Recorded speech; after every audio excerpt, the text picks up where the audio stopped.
Ladies and gentlemen, boys and girls, children of all ages, D-Generation X proudly presents to you the greatest example of social justice destroying itself.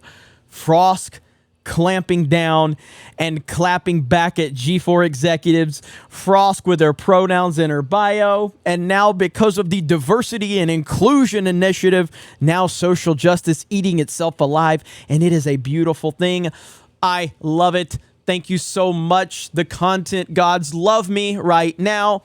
Here is Frosk telling everyone it was G4's fault.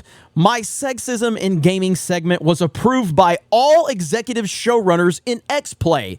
When I was originally hired and cast, G4 made the internal statement that diversity and inclusion was what it was built on to fix the past. I was fully supported initially until doxing and threats. Now, there's so much to talk about, and there's more. There's more that she said, and we're going to get into that here in just a minute. But the key here is my comment. I love when social justice destroys itself. It is a beautiful thing. So I love that the executives at G4, according to Frosk, they said that they had an internal statement to have diversity and inclusion to fix the past, to fix the toxicity of the former G4. My God, this is so good. This is such a good example of how not to create a gaming company. Holy shit. It continues though. Then I asked for support multiple times and was ignored and directly lied to about support coming. No guidelines, no plans, no help. Then management changed and it became openly hostile.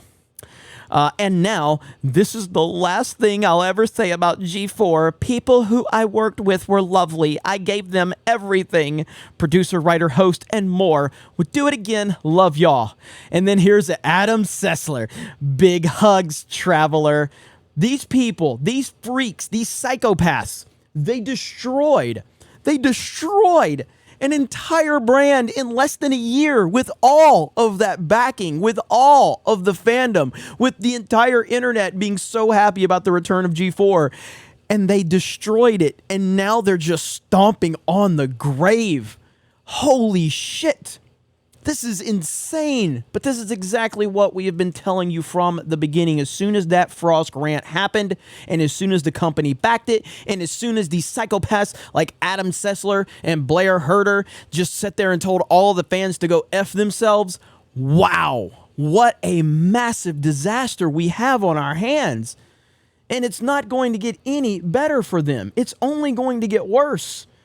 I responded, talk to him, Frosk. Talk to him, Frosk.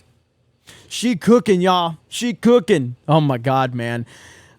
So this has been great. I mean, we've got one of the former G4 people basically saying that this was the right wingers and the incels. Now you've got Frosk saying this was completely supported by the executives, but then they completely ignored me and abandoned me. So who was it? Was it the incels? Was it the right wingers?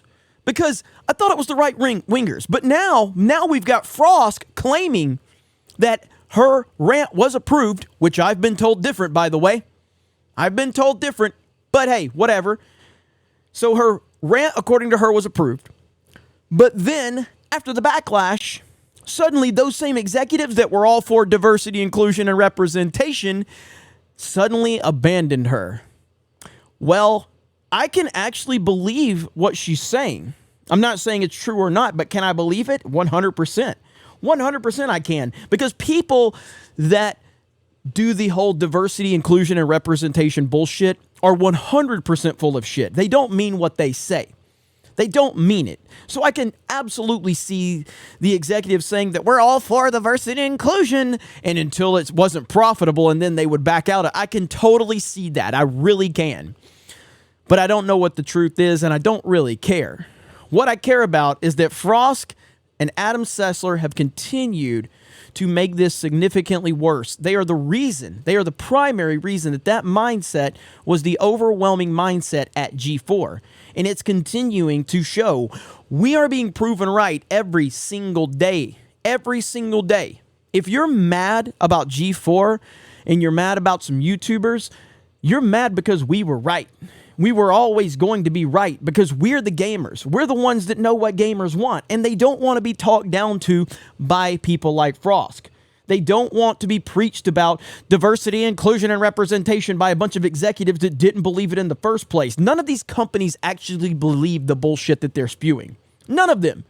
And that's why people like me continue to call it out, because we know how the real world operates, and you know how the real world operates, and we know that people don't mean that shit.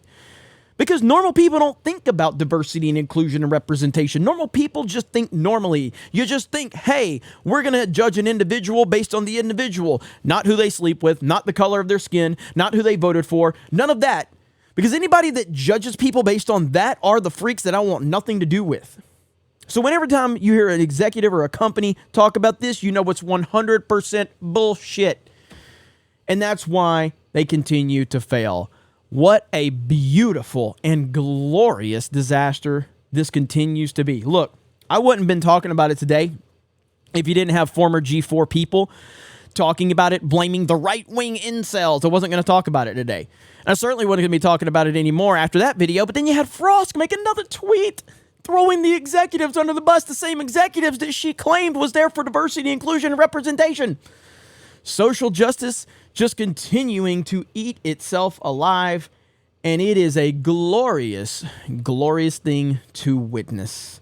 Right there. I love when social justice destroys itself.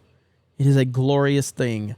Geeks and Gamers will continue to be a light in all of the darkness of the social justice propaganda. We will continue to move forward and judge individuals on individuality and nothing more and nothing less. If you are a person that thinks differently than me, votes differently than me, has a different religion than me, different movie opinions than me, different video game opinions than me, you are welcome to be part of Geeks and Gamers, part of our community. You're welcome to be part of our forums. You're welcome to be part of our locals community, our Discord, our YouTube aspect, all of it. Because at Geeks and Gamers, the brand has no opinion. The individuals within it can have whatever opinions they want, and they're never going to fucking apologize for it. You guys have a great day. Thank you very much for checking out this video, and we will talk to you later. What's up, Geeks and Gamers? Fear the Beardo here, and I'm here to tell you to go to 221B Tactical and become a legend by getting yourself a Geeks and Gamers t-shirt along with other merch that we have available for you. Be sure to check it out. The link is in the description. Tell your friends, tell your family, and represent Geeks and Gamers proudly.